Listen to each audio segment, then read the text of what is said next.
Moltíssimes ganes per part de les colles i ambient d'aplec anticipat és el que respira als Camps Elisis.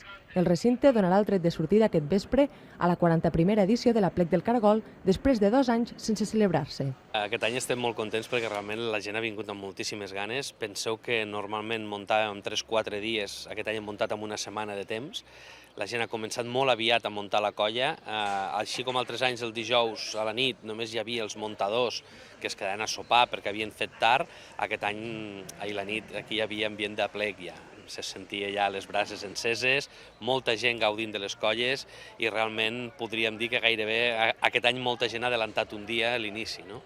Des de la FECOL han notat un increment dels membres que integren les colles, però indiquen que les limitacions d'espai del recinte on se celebra no permeten que la festa pugui créixer. Moltes colles ja ens diuen que no han pogut agafar més gent, que hi havia molta més gent interessada en poder entrar i això ens ho hem de plantejar si de cara a properes edicions doncs, podem buscar de millorar el recinte perquè puguem encabir més metres, ja no dic més colles, però potser colles que volen créixer, que tinguin aquesta oportunitat en un altre espai dintre del recinte.